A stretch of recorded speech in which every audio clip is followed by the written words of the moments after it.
আসসালামু আলাইকুম ওয়া রাহমাতুল্লাহি ওয়া বারাকাতুহু।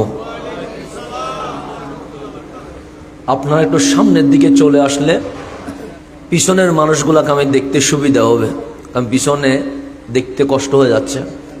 আর মাহফিলের মাঝখানে তাকবীর দেওয়া দরকার নেই, জাস্ট মাহফিল শুনবেন, এরপর আমল করবেন। তাকবীর দিলে ভালো, কিন্তু আমার সময়টাও দেখতে হবে ইনশাআল্লাহ। আউযু বিল্লাহি মিনাশ শাইতানির রাজিম। বিসমিল্লাহির রহমানির রহিম।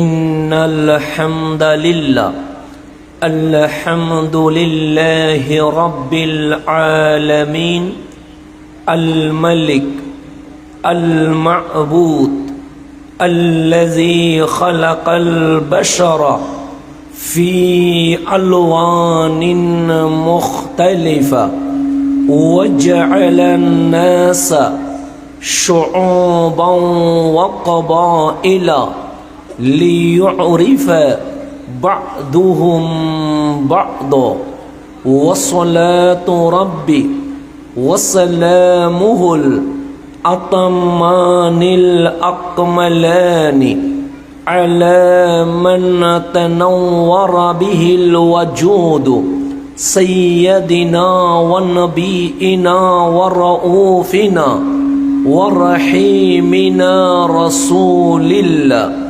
الذي أرسله الله للناس كافة بشيرا ونذيرا وسراجا منيرا ورحمة للعالمين وأسوة للخلق جميعا وشفيعا لهم في الدنيا والآخرة وعلى آله الأطهار وأصحابه الأخيار وأتباعه الأبرار إلى يوم الدين।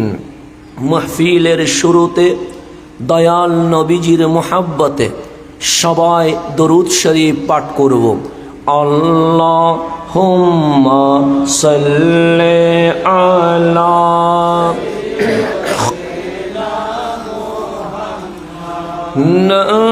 نبينا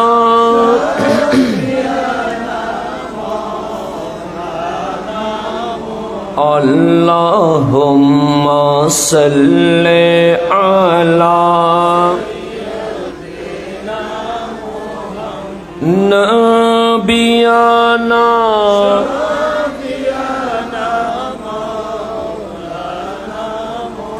حسبي ربي جل الله ما في قلبي نور محمد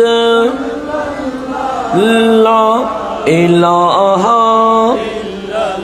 لا إله إلا الله لا إله سبحان الله والحمد لله لا إله لا إله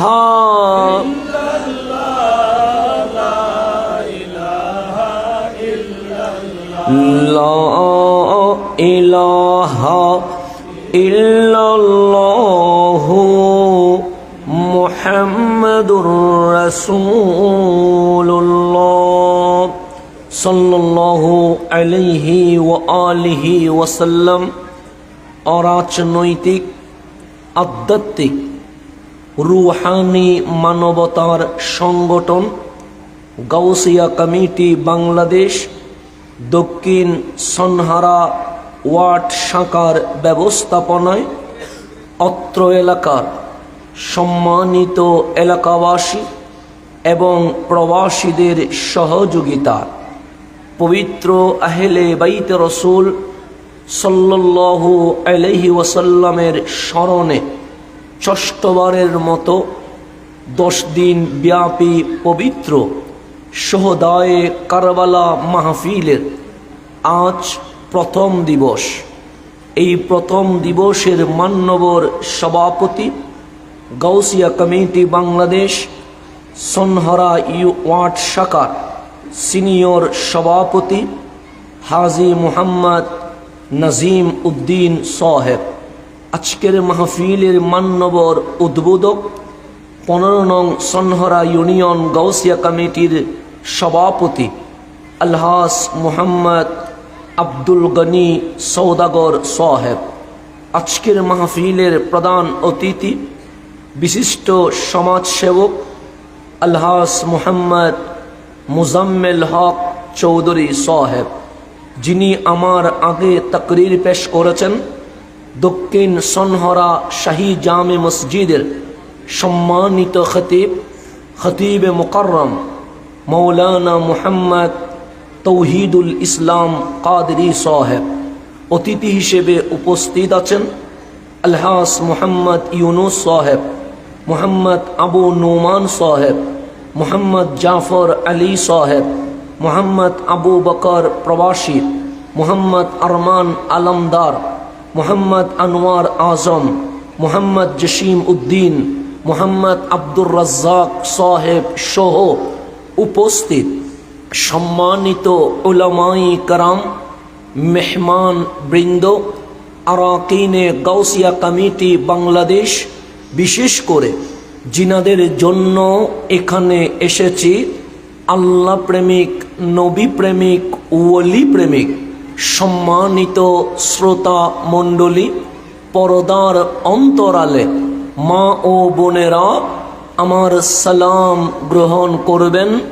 আসসালামু আলাইকুম ওয়া রাহমাতুল্লাহি ওয়া বারাকাতুহু।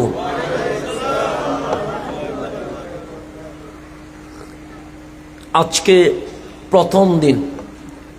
প্রথম দিনে সূচনা হয়, শুরু হয়। শুরুতে মানুষ কম থাকে, যতদিন যাবে মানুষ তত বাড়বে। কিন্তু আমাদের সনহরাবাসী প্রমাণ করেছে যে আমরা শুরু আর শেষ বুঝি না, আমরা শুরুতেই মাঠ পুরাইয়া দিতে পারি। আলহামদুলিল্লাহ, এটা আপনারা প্রমাণ করেছেন। এমনি যেটা শুরু হয় এটা মানুষ থাকে না, কিন্তু আজকে শেষ পর্যন্ত দেখতে কষ্ট হচ্ছে। তাহলে দক্ষিণ সনহরা মানুষ প্রমাণ করেছে আমরা বাতিল নয়, আমরা নবী প্রেমে জানো হাসতে হাসতে দিতে পারি। আল্লাহ এই মোহাব্বতকে কিয়ামত পর্যন্ত যেন সালামত রাখেন। তো আমার ভালো লেগেছে, আয়োজক কমিটিকে ধন্যবাদ জানাচ্ছি। প্রত্যেক বক্তার জন্য নির্ধারিত বিষয় লেখা আছে, এটা ভালো। তো আজকে যেহেতু প্রথম দিবস, আমার বিষয়ের সাথে আজকের দিনের যথেষ্ট কি আছে, মিল আছে, সেজন্য ধন্যবাদ। হিজরি নববর্ষের তাৎপর্য, শিক্ষা এবং আশুরার ফজিলত, এটা হচ্ছে আমার বিষয়। চমৎকার বিষয় দিয়েছে, কারণ বাংলাদেশে যেদিকে যাবেন আজকে বাতিল নাই এরকম কোনো জায়গা আছে নাই। বর্তমান সময়ে মুসলমানের সংখ্যা কোনো দিকে কম নয়। আমার নবীর জামানায় একদম বিদায় হজ্জের দিনও যদি গণেন মাত্র 1.25 লক্ষ সাহাবী ছিল। তখন মুসলমানের সংখ্যা লক্ষ হয়েছে, কোটি হয় নাই। আজকে যদি বিশ্বের দিকে তাকান 200 কোটিরও বেশি মুসলমান আছে, কিন্তু নবীর জামানায় মুসলমান জিতেছে, আর এখন এসে মুসলমান সবচেয়ে বেশি মার খাচ্ছে। কথা ঠিক না? যখন লক্ষ ছিল তখন জিতে গেছে, যখন কোটি কোটি হয়ে গেছে, সেখানে আপনি ইয়ামানে যান মুসলমান মার খায়, ফিলিস্তিনে যান মুসলমান মার খায়, সিরিয়ায় যান মুসলমান মার খায়। আমরা বাংলার মুসলমান যখন কুরবানি করছি, কলকাতার মুসলমান কুরবানি করতে পারছে না, তাহলে মুসলমান বেড়েছে কিন্তু ক্ষমতা কমে গেছে। তখন আল্লাহু আকবার বললে মুসলমান জিতে যায়, ইয়া রাসূলুল্লাহ বললে মুসলমান জিতে যায়। আজকে মাহফিল বেড়েছে, মাদক কমে নাই, মাহফিল বেড়েছে, জেনা কমে নাই, মাহফিল বেড়েছে, খুন খারাপি কমে নাই। তার মানে আমরা উপরে মুসলমান আছি, ভেতরে বেঈমান হয়ে বসে আছে। কথা ঠিক না? উপরে মুসলমান, ভিতরে কি হয়ে গেছে? বেঈমান। আমার রসুল বলছে উম্মত, রসুল অতীতও জানে, রসুল বর্তমানও জানে, রসুল ভবিষ্যতও জানে। কি জানে না? জানে। আপনাদের ঈমান আছে না নাই? আছে। অনেকেই বলবে রসুল মরে পৌঁছে গেছে, আমরা বলবো না না। কেন? কারণ যুক্তির নাম ইসলাম নয়, দলিলের নাম ইসলাম। কিসের নাম ইসলাম? দলিলের নাম। যেমন আল্লাহ এক, চোখে দেখছেন নি? দেখেন নাই, তাহলে যুক্তি দেখে নাই। কিন্তু যখন কোরআন বলেছে কুল হু আল্লাহু আহাদ, আমরা বলি যুক্তির দরকার নাই। দলিল যখন বলেছে আল্লাহ এক, আমরা মুসলমান হয়ে গেছে। কথা ঠিক না? যুক্তির নাম ইসলাম নয়, দলিলের নাম। তা আমার রসুল বলছে ওয়া মামাতি খায়রুল লাকুম, আমার মরণ তোমাদের জন্য উত্তম। কেন? আমি মরে পৌঁছে যাই নাই, মাটির সাথে মিশে যাই নাই। উরিদাত আলাইয়া আমালুকুম, এই দক্ষিণ সন্ধ্যায় রাত 12টায় তুমি সদায় কারবালার মুহাব্বতে যে বসে আছো, এই ভিডিও চিত্র আমি নবীর রওজায় উপস্থাপিত হয়ে গেছে। নবীজি সব জানে কি জানে না? নবীরে জানাইছে কে? আল্লাহ বলে ওয়া আল্লামাকা মা লাম তাকুন তা'লাম, হাবিব অজানা কিছু নাই, সব আমি আল্লাহ আপনারে জানিয়ে দিয়ে দিয়েছি। সেই নবী বলছে ইয়াতি আলান নাসি জামান, মানুষের উপর একটা সময় আসবে, একটা শতাব্দী আসবে, একটা যুগ আসবে। তা আমরা বললাম ইয়া রাসূলুল্লাহ কি হবে? সে ইয়াজতামিউনা, সব মানুষ একত্রিত হবে। তো একত্রিত হয়ে সিনেমায় যাবে? সে না। নাটকে যাবে? সে না। জেনায় যাবে? সে না। ইউসাল্লুনা ফিল মাসাজিদ, সবাই এক হইয়া মসজিদে গিয়ে জামাতে নামাজ আদায় করা শুরু করে দিবে। আমাদের প্রধান অতিথিও নামাজের কথা বলছে তো নাকি? তো রসুল কিসের কথা বলতেছে? ভালো না খারাপ? ভালো। মাদকে নাই, জেনাতে নাই, খুন খারাপিতে নাই, ধর্ষণে নাই, আছে কিসের ভিতরে? নামাজে। তো নামাজের কথা বলতে দেরি আপনারা বললেন সুবহানাল্লাহ। কেন? এটা খারাপ নয়, খারাপ হইলে বলতেন নাউজুবিল্লাহ। কথা ঠিক না?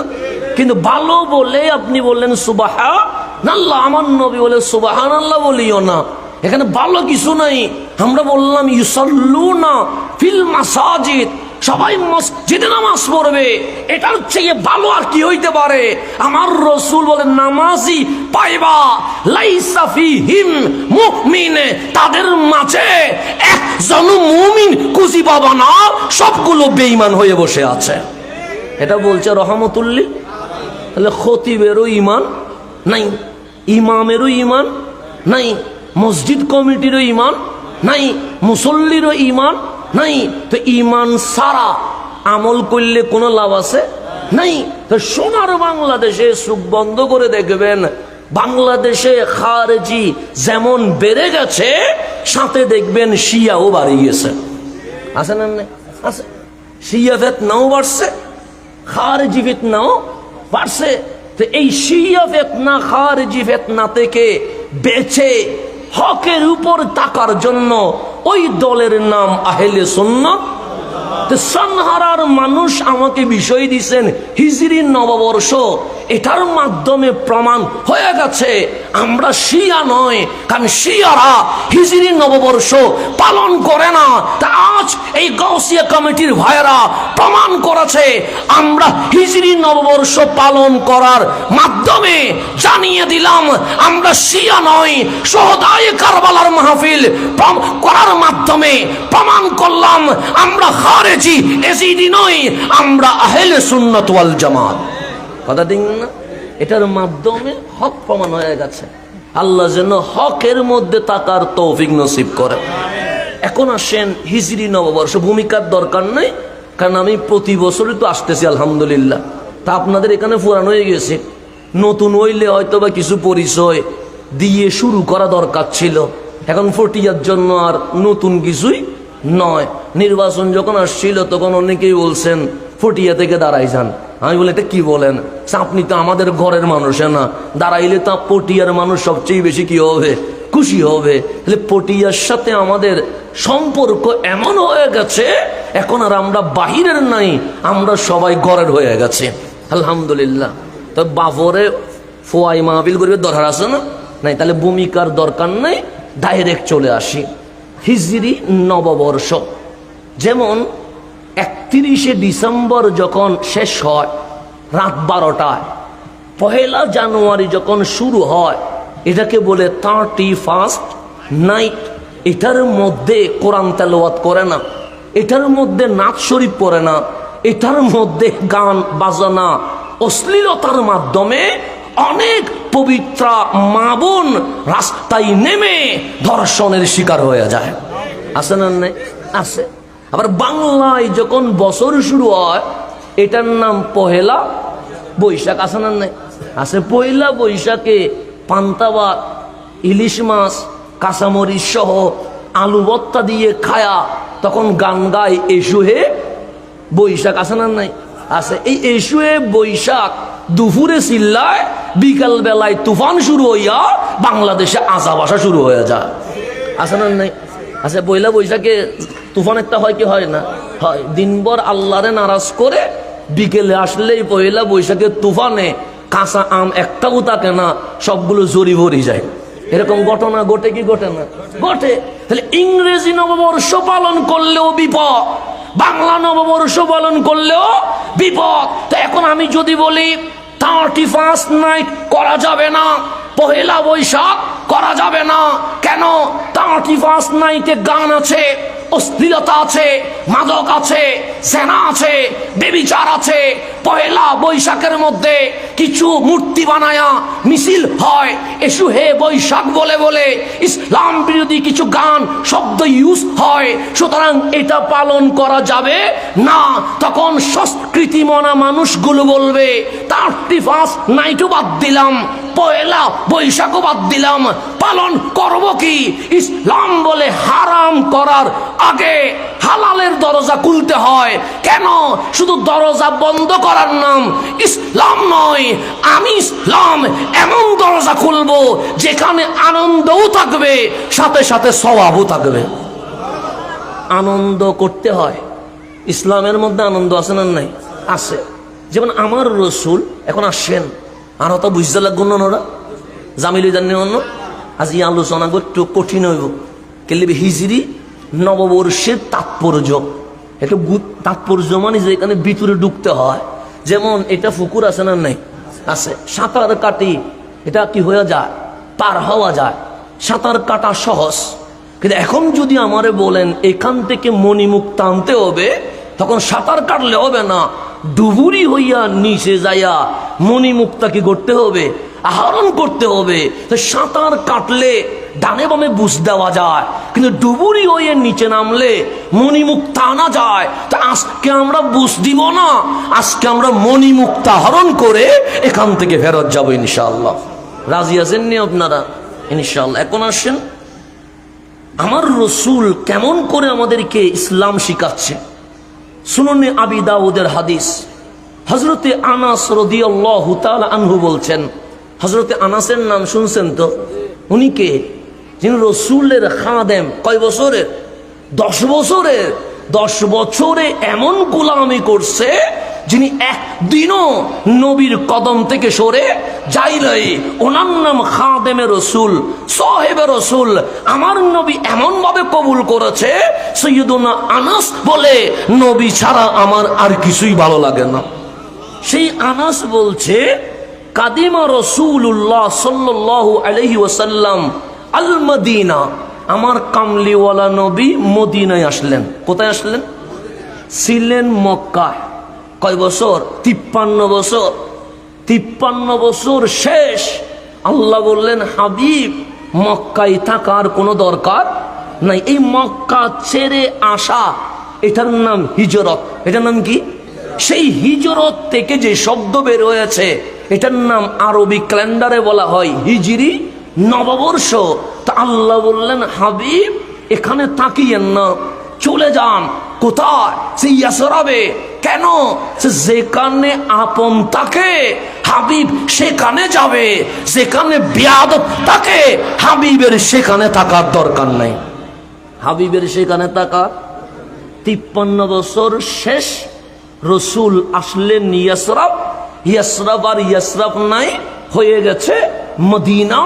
আমার নবী মদিনায় এসে দেখছেন লাহুম ইয়াউমানে ইয়ালআবুনা ফীহিমা, মদিনাবাসী 2 দিবসে, বছরে স্পেশাল 2টা দিবস আছে, যেই দিবসে আনন্দ করে, খেলাধুলা করে, বেহায়াপনা করে, বিশৃঙ্খলা করে, জুয়ার আসর বসে, এমন দিবস পালন করে যেটা ইসলামী শরীয়তে কখনো জায়েজ হইতে পারে।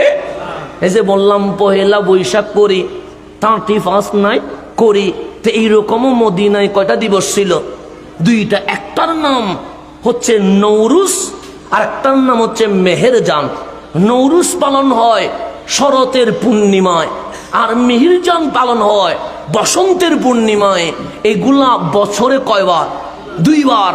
একটা হচ্ছে নৌরুজ আর একটা হচ্ছে মেহেরজান, বছরে 2 বার, কিন্তু 6 দিন করে। 5 দিন হচ্ছে ধনীদের জন্য, 1 দিন হচ্ছে গরিবের জন্য। তা আমার রসুল এসে দেখলেন মদিনার মানুষ খেলাধুলায় ব্যস্ত, মদিনার মানুষ আনন্দ উৎসবে ব্যস্ত, মদিনার মানুষ শরীয়ত বিরোধী কাজে ব্যস্ত, মদিনার মানুষ উলঙ্গপনায় বেহায়াপনায় কি হয়ে গেছে? ব্যস্ত হয়ে গেছে। কামলিওয়ালা দেখলেন দিবস 6 দিন, কিন্তু 1 দিন গরিবরা যেতে পারে, আর 5 দিন গরিব যাওয়ার কোনো সুযোগ নাই। শুধু যাবে কারা? ধনীরা। আমার কামলিওয়ালার নবীর মন কেঁপে উঠেছে। কেন? আমার রসুল বলেন, আমি তো নামাজ নিয়ে এসেছি, যেখানে আবু বকর দাঁড়াবে সেখানে বেলালও দাঁড়াবে, যেখানে ওমর দাঁড়াবে সেখানে মদিনার গরিব সাহাবীও দাঁড়াবে। দুনিয়ার গরিবের মাঝে কখনো বৈষম্য থাকতে পারে না। আজকে সোনার বাংলাদেশে বলা হয় বৈষম্য মুক্ত বাংলাদেশ চায়, মুখে বলে বৈষম্য আর মাজার ভেঙে জেনা করে রইসুদ্দিনের মতো ইমামকে হত্যা করে তারা প্রমাণ করেছে মুখে বৈষম্য মুক্ত, কাজে তারা বৈষম্যের সাথে জড়িত আছে। আছে না? নাই আছে। বৈষম্য মুক্ত মানে কি? মাজার ঠিক থাকবে, এটার নাম বৈষম্য। বৈষম্য মুক্ত মানে কি? ইমামের মসজিদে ইমাম হেফাজতে থাকবে, এটার নাম বৈষম্য মুক্ত। বৈষম্য মুক্ত মানে কি? ঈদে মিলাদুন নবীর জুলুস কি থাকবে? ঠিক থাকবে, এটাই বৈষম্য মুক্ত। কিন্তু মুখে বলে বৈষম্য মুক্ত, কাজে পাওয়া যায় বৈষম্য ছাড়া আর কিছুই নাই। নিজের দলের নেতা জেনা করলে তখন উড়ে বাঁচানোর জন্য বলে নবীরাও এই সব কাজে জড়িত ছিল, সাহাবীরাও অন্যের বউয়ের দিকে তাকাইতো, বউ ভালো লাগলে অন্য সাহাবীরে বলতো তোমার বউ আমাকে দিয়ে দাও। এরকম জঘন্য বিয়াদবি ইসলামী দলের ব্যানারে নিয়ে নবী সাহাবীদের বিরুদ্ধে বিয়াদবি করা হচ্ছে। তাহলে বৈষম্য বাংলাদেশে আছে না? নাই আছে। তারা বিয়াদবি করে বাঁচানোর জন্য নবীর শানে বিয়াদবি করে, সাহাবায়ে কেরামের শানে বিয়াদবি করে, আর অন্যের বেলায় দোষ না করলেও তাকে মক সন্ত্রাসী করে হত্যা করা হয়। এই বাংলাদেশে আছে না? নেই আছে। তাহলে মুখে বলে বৈষম্য মুক্ত, কাজের মধ্যে বৈষম্য ছাড়া আর কিছুই। আর আমার রসুল মদিনায় এসে দেখলেন মদিনার মানুষ দিবস পালন করে, কিন্তু গরিব 1 দিন পায়, ধনী পায় 5 দিন। সিস্টেমের মধ্যে কোনো ইসলামিক কোনো সিস্টেম নাই, উলঙ্গপনা, খেলাধুলা। কামলিওয়ালা বললেন মা হাজানিল ইয়াওমান, এই 2টা দিবস এগুলো কোত্থেকে এসেছে? তখন মদিনাবাসী বলল কুন্না নাল আবু ফিহিমা ফিল জাহেলিয়া। নবীরে আমরা তো এর ইতিহাস জানি না, কিন্তু জাহেলি যুগ থেকে ধারাবাহিকভাবে বছরে আমরা 2 বার এই উৎসব পালন করি। আমার রসুল বললেন আমি কখনো যেখানে গুনাহ হয় সেটা করতে দিতে পারি না, যেখানে ইসলামী শরীয়ত লুণ্ঠিত হয় সেটা আমি করতে দিতে পারি না, যেখানে দুনিয়ার গরিবের বৈষম্য হয় সেটা আমি দিতে পারি না। ফাকাল রাসূলুল্লাহ সাল্লাল্লাহু আলাইহি ওয়াসাল্লাম, ইন্নাল্লাহা কাদ আবদালাকুম বিহিমা খায়রাম মিনহুমা ইয়াউমাল আদহা ওয়া ইয়াউমাল ফিতর। আমার রাসূল বলে এই দুই দিবস বন্ধ করে দাও, এই দুই দিবসকে হারাম ঘোষণা করে দিলাম। তবে শোনো, এই দুই দিবসের চেয়ে সর্বশ্রেষ্ঠ দিবস, যেখানে আনন্দও আছে, নামাজও আছে, সওয়াবও আছে, আমি নবী এই দুই দিবস মাটির নিচে দিয়া তোমাদেরকে ইয়াউমুল আদহা, ইয়াউমুল ফিতর, এই দুইটা ঈদ তোমাদেরকে উপহার দিয়ে দিলাম। তাইলে গুনার কাজ বন্ধ করে একটা ভালো কাজ কি করতে হবে? প্রতিষ্ঠা করতে হবে। শুধু টিভি দেখা হারাম বললে হবে না, আপনাকে বলতে হবে টিভি সিনেমা দেখা যাবে না, নাটক দেখা যাবে, অশ্লীল গান শোনা যাবে না, আবার সেই টিভিতে এমন প্রোগ্রাম চালু করতে হবে যেই প্রোগ্রামের মাধ্যমে আমার বাচ্চা, আমার ছেলে, আমার মেয়ে যেন ইসলামী শরীয়ত শিখতে পারে। কথা ঠিক না? তাহলে একটা হারাম করলে আর একটা কি করতে হবে? জায়েজ করতে হবে। রসুল আসে দেখলেন সমাজে শুধু সুদ, শুধু সুদ, শুধু সুদ। এখন বলেন এই সুদ কি জাতিকে উদ্ধার করে না জাতিকে অপমানিত করে? অপমানিত করে। অনেক মানুষের ঘরবাড়ি কি হয়ে গেছে, নিয়ে গেছে কিসে? ক্ষুদ্র ঋণ নাম দিয়া। এরকমও অনেক ব্যাংক আছে না? নাই, আছে। আপনাকে 20,000 টাকার ঋণ দিয়েছে, সাপ্তাহিকভাবে আপনাকে সুদ সহ দিতে হয়। যখন আপনি দিতে পারেন না, দেখবেন আপনার গরু, ছাগল, ঘর বাড়ি সবগুলো নিয়ে চলে যায়। তাহলে এরকম সুদের কাজ কারবার জাতির জন্য বড় অভিশাপ। কিন্তু আমার রসুল এসে দেখলেন ধনী ধনী হয়, গরিব আরো বেশি গরিব হয়, গরিবের গরু চলে যায়, গরিবের ছাগল চলে যায়, গরিবের বিটা চলে যায়। আমার কামলিওয়ালা বলেন আমি রহমতুল্লিল আলামিন, দোয়া করলেন মালিক এই পৃথিবীর জমিনে সুদের হার বাড়ার কারণে গরিব গরিব হচ্ছে, ধনী ধনী হচ্ছে। আল্লাহ বলে আমার বান্দা জুলুমের শিকার হবে, আমি কখনো মানতে পারবো না। তখন এই সুদকে হারাম করার আগে আল্লাহ বলেন আহাল্লাল্লাহুল বাইআ, বান্দা আমি ব্যবসাকে হালাল করে দিয়েছি, সুদকে হারাম করে দিয়েছি। হারাম করার আগে আমার আল্লাহ হালালের ব্যবস্থা করে দিয়েছেন। তাহলে একটা হারাম করার আগে হালালের কি আছে? ব্যবস্থা আছে। এখন আসেন হিজরত মানে কি আমাকে বুঝতে হবে। একটা হচ্ছে ইসলামিক শব্দে হিজরত, আর একটা হচ্ছে অন ইসলামিক শব্দে হিজরত। যেমন আমি চট্টগ্রাম শহর থেকে পটিয়ে আসছি, এটার নামও কি? হিজরত। আমি চট্টগ্রাম থেকে ঢাকায় গেছি, এটার নামও কি? হিজরত। হিজরত কারে বলে? ওয়াহিয়া খুরুজুল ফরদি মিনাল আরদ ওয়া ইন্তিকালুহু ইলা আরদিন উখরা বিহাদাফিল হুসুল আলাল আমান ওয়ার রিজকি। সে সাধারণত হিজরত বলা হয় কোন ব্যক্তি নিজ দেশ থেকে অন্য দেশে চলে যায় দুইটা উদ্দেশ্যে। একটা হচ্ছে নিরাপত্তার জন্য, আর একটা রিজিকের জন্য। যেমন আমার বাংলাদেশ থেকে অনেক প্রবাসী বিভিন্ন দেশে আছে না? নাই, আছে। কেন গিয়েছে? 1 নাম্বার নিরাপত্তার জন্য, 2 নাম্বার রিজিকের জন্য। তারা প্রবাসে আছে বলে অসংখ্য পরিবার তাদের টাকায় চলতে পারছে। কথা ঠিক না? শুধু কি পরিবার চলছে? না না, তাদের টাকা দিয়ে রাষ্ট্র চলছে। কথা ঠিক না? তাহলে এটাও হিজরত। ওনারা মুহাজির, ওনারাও কি? মুহাজির। কিন্তু ইসলামের মধ্যে ওয়াল হিজরত ফিল ইসলাম, ইসলামে একটা হিজরত আছে। সেটা কি? হিয়াল ইন্তেকালু ফি দারিল খাউফ ইলা দারিল আমান, ভয়ের জায়গা থেকে নিরাপত্তার জায়গায় চলে যাওয়া, অথবা ওয়াল ইন্তেকালু মিনাল আরদিল কুফরি ইলাল আরদিল ঈমান, কুফরি দেশ থেকে ঈমানি দেশে চলে যাওয়া। কেন? খৌফান আলাদ্দিন, রিজিকের জন্য নয়, পবিত্রতার জন্য নয়, নিজের ঈমান রক্ষা করার জন্য। হিজরত তারে বলে ইমামে আলী মাকাম মদিনা থেকে মক্কায় চলে এসেছে, মক্কা থেকে কারবালায় গিয়েছে, ইজ্জতের জন্য নয়, রিজিকের জন্য নয়, নিরাপত্তার জন্য নয়, এই ইসলামকে জিন্দা করার জন্য। এটার নাম বলা হয় হিজরত। এটার নাম কি বলা হয়? হিজরত।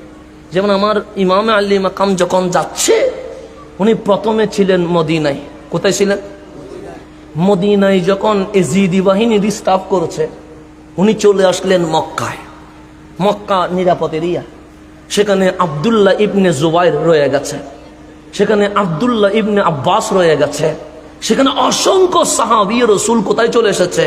মক্কা। সবাই বললেন হুসাইন, সামনে জিলহজ মাস, আজকে আমরা মন ভরে আরাফার দিন, আপনি হুসাইনের ভাষণ শুনবো।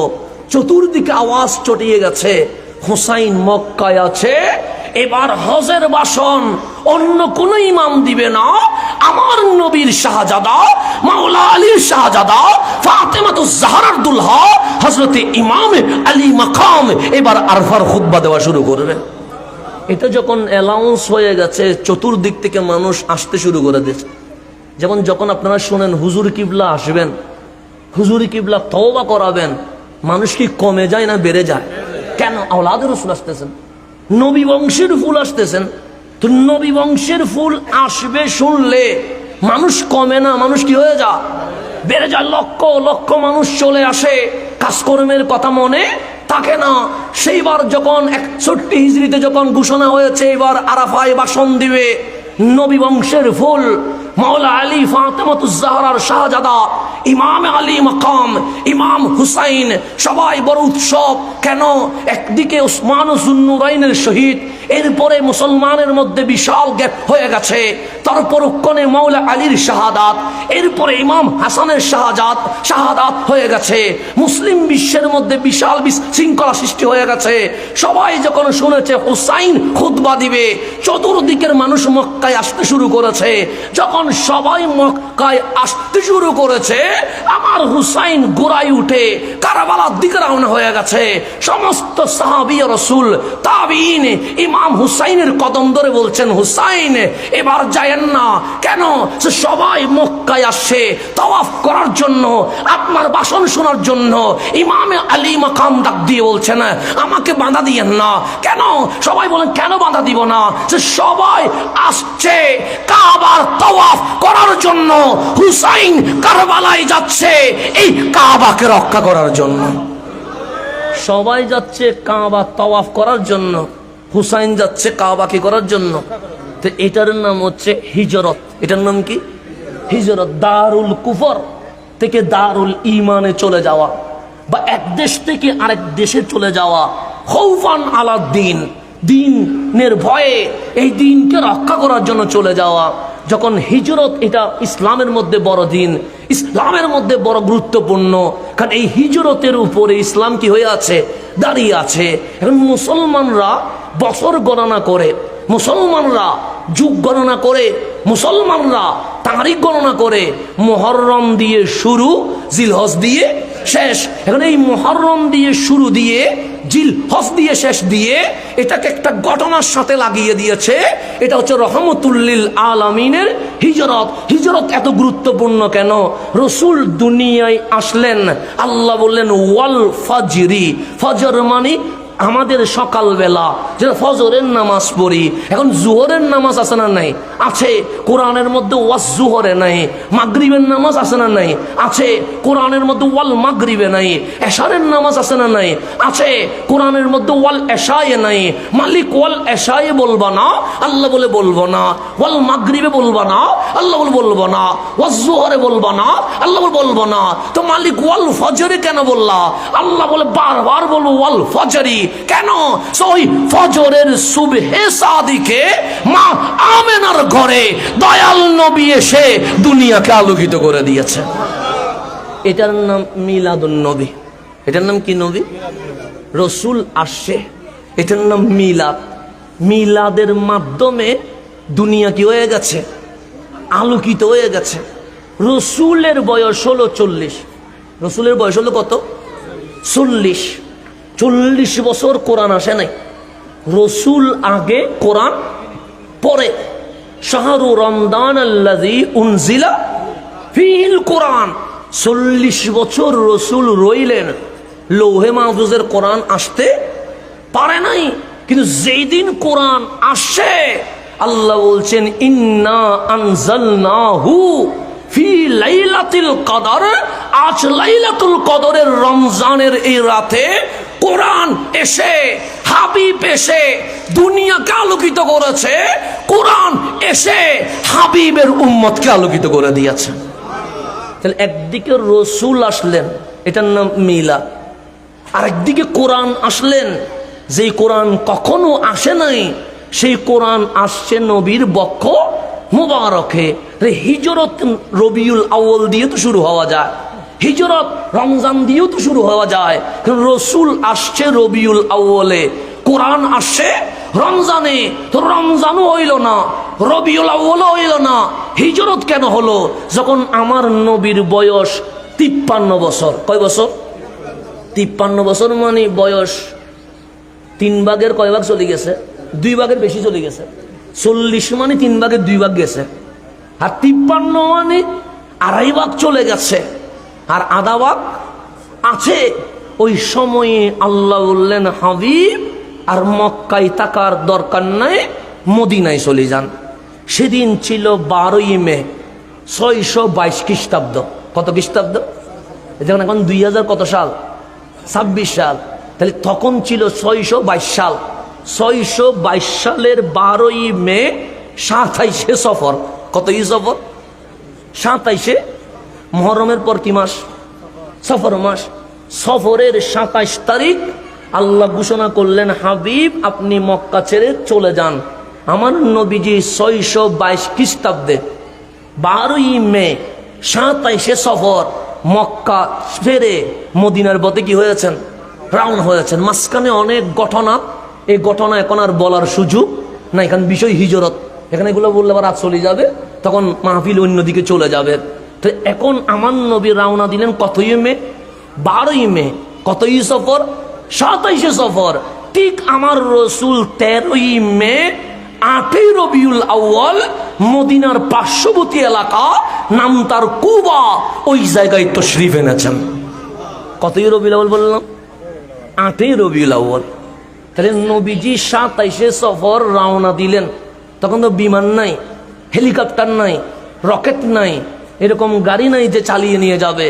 কিছু দূর হেঁটে, কিছু দূর ঘোড়ায়, কিছু দূর উঠে, এরকম করে করে আমার রসুল মক্কা থেকে মদিনার পার্শ্ববর্তী এলাকা, নাম কি?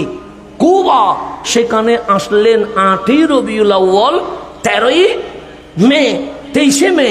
23শে মে যেদিন আসলেন, কয়েকদিন সেখানে স্টে করলেন।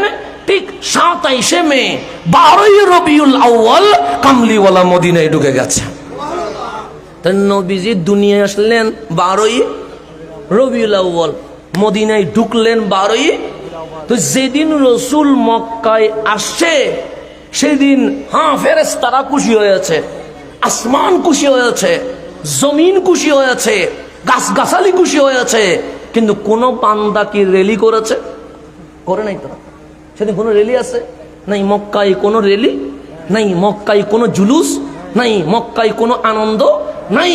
কিন্তু 53 বছর বয়সে কামলিওয়ালা নবী মক্কা ছেড়ে 12ই রবিউল আউয়াল যখন মদিনায় আসছে, সেদিন তালা আল বাদরু আলাইনা বলে নবী পেয়ে জশ্নে জুলুস শুরু হয়ে গেছে।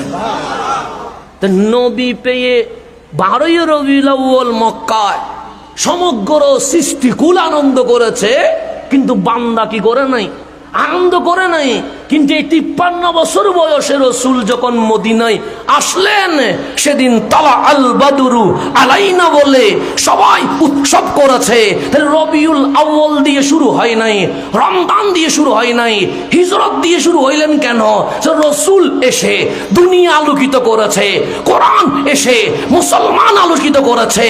আর আমার কামলিওয়ালা মক্কা ছেড়ে যখন মদিনায় এসেছে, সেদিন ইসলামের বিজয়ের পতাকা আলোকিত হয়ে গেছে।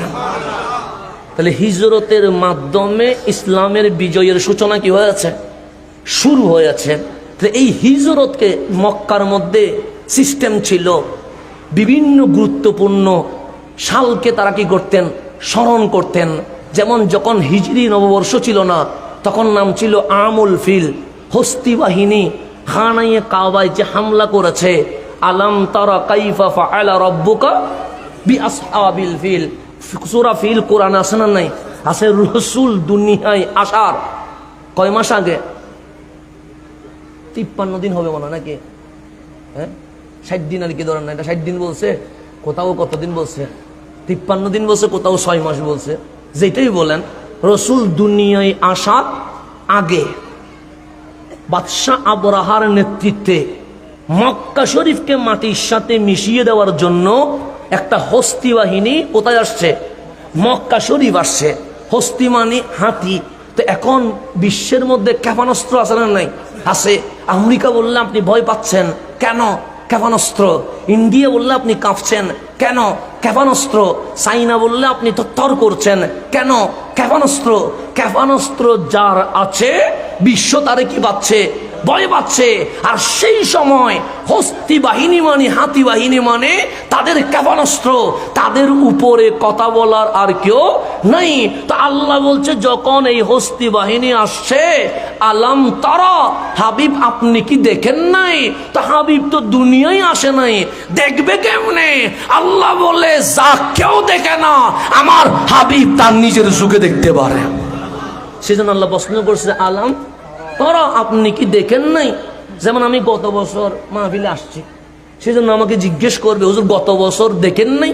তা আমি যদি না আসি আমি বলবো আপনার মাথা ঠিক আছে, আমি তো গত বছর আসি নাই, দেখবো কেমনে? যে দেখে নাই তারাই কখনো কেউ জিজ্ঞেস। কিন্তু আল্লাহ আলাম তারা, হাবিব আপনি দেখেন নাই? কাইফা ফাআলা রাব্বুকা বিআসহাবিল ফিল, আমি আল্লাহ হস্তি বাহিনীর সাথে কিরূপ আচরণ করেছি। কেন? এই হস্তি বাহিনী যখন মক্কায় ঢুকে গেছে, মক্কার মানুষ ভয়ে তর করে কাঁপছে, কারণ তাদের কাছে এরকম শক্তি নাই যে তাদের সাথে মোকাবেলা করবে। যখন আবরাহা ঢুকে গেছে, তখন আমার নবীর আপন না দাদা হযরতে আব্দুল মুত্তালিব, উনি ছিলেন খানায়ে কাবার মুতাওয়াল্লি, দরজার চাবিকার কাছে, ওনার কাছে। তো মক্কার মানুষ দেখতে পাচ্ছে যখন বাদশাহ আবরাহার বাহিনী ঢুকছে, তখন গরু কিডন্যাপ করছে, ছাগল কিডন্যাপ করছে, ওট কিডন্যাপ করছে, সমস্ত কিছু কিডন্যাপ করে নিয়ে যাচ্ছে। তখন মক্কার মানুষ বলছে আব্দুল মুত্তালিব, আমাদের তো যা ছিল সবগুলো তো তারা অপহরণ করে নিয়ে যাচ্ছে, তুমি কিছু করো না। তো আমার নবীর যিনি দাদা আব্দুল মুত্তালিব, উনি তো আওলাদে নবী না, কারণ নসল তো কার? নবীর। তো নবীজির নসলের আওলাদের দুইটা বৈশিষ্ট্য আছে। এক নাম্বার বৈশিষ্ট্য, শত্রু দেখলে শত্রুর অন্তর ভয়ে কেঁপে উঠে, আশেক দেখলে প্রেম আরো দ্বিগুণ বেড়ে যায়। এটা হচ্ছে আওলাদ রাসূলের গুণ। আমার হুজুর কিবলার নামে অনেকে অনেক কথা বলে না, বলে তো, কিন্তু যখন যাইয়া হুজুর কিবলার চেহারা দেখে আর কোন আওয়াজ আছে, বুমার মতো হয়ে যায়।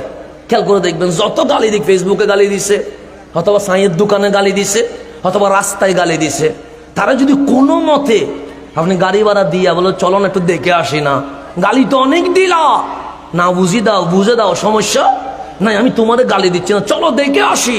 যখন চেহারার দিকে চোখ যায়, তখন দেখবেন মুখের আওয়াজ কি হয়ে গেছে?